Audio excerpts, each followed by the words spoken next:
Goeiemôre vriende, Vrydag 19 Junie 2026, begin van 'n naweek. Ek hoop julle het sommer net 'n wonderlike naweek wat voor julle uitgestrek lê. Kom ons raak net so vir 'n wyle stil.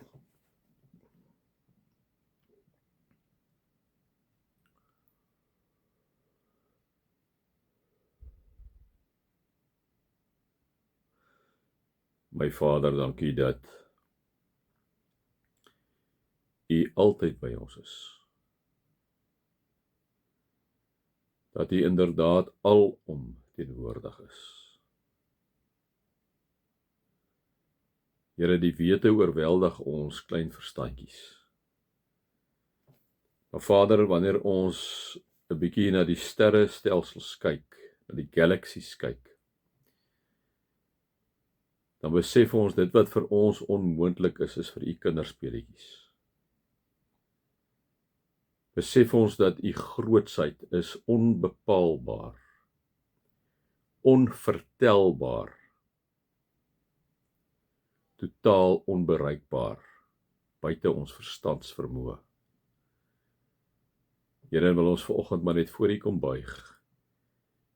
En kom maar bid as 'n almagtige God. Amen.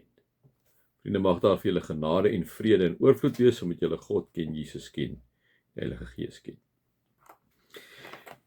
Vriende, ja, is interessant, ek moet nou vir julle sê, ek het al geweldig baie uit Hebreërs 11 uit het onthou goed gedoen en dit gelees en so aan, dit is ook ontsettend onderstreep hier so by my en dit gehighlight en 'n klomp tipe van goed, maar ek moet nou eerlik vir julle erken, dat ek het nie so die heeltyd die konteks in gedagte gehad nie, alhoewel ek 'n kontekstuele teoloog is.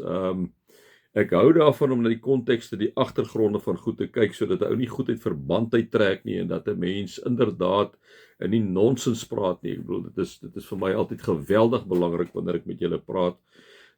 Maar ek moet eerlikwaar sê dat ek dink nie ek het in so 'n diepte werklik bewus gewees om elke keer terug te gaan, maar ek dink ook is omdat 'n ou nie, omdat jy die gewoonlik sommer net so hoor gelees het en dan so een of twee goedjies uitgeneem het, dat ek so bewus is van die konteks nie.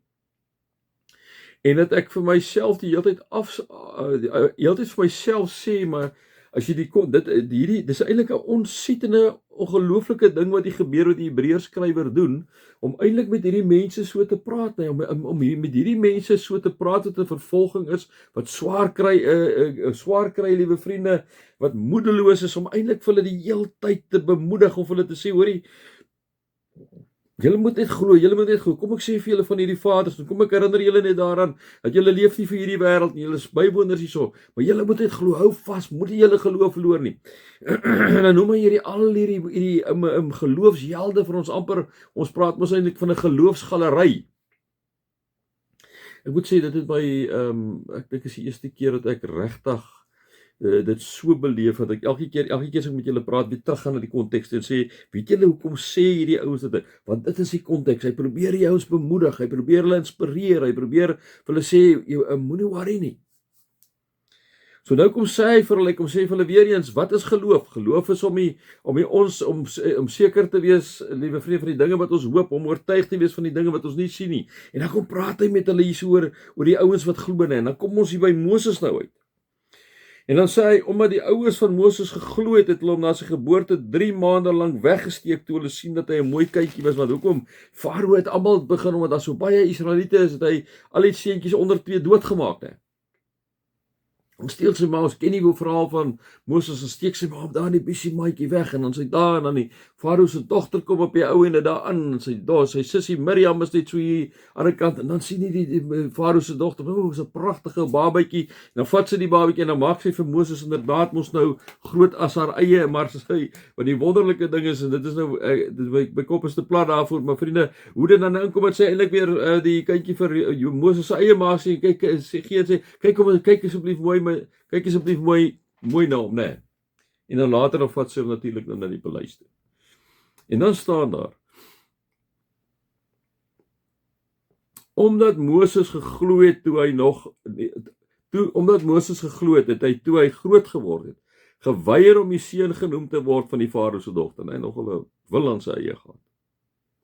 Hy het verkies om liewer sleg behandel te word saam met die volk van God, as om die kortstondige genieting van sonde te hê. Die smaad ter wille van Christus het hy groter rykdom geag as die skatte van Egipte, omdat hy na die beloning uitgesien het. Nee, nou dis interpreteer hierdie Hebreër skrywer wat hy sê, weet jy, hierdie Moses, vir hom het dit nie gegaan oor die genietinge nie. Vir hom was sy hart en sy siel was die heeltyd by die Israeliete. En hy was nie daar om net op 'n kortstondige manier al die lekkertyd die lewe uit te tap, omdat hy daar so is en nie te worry oor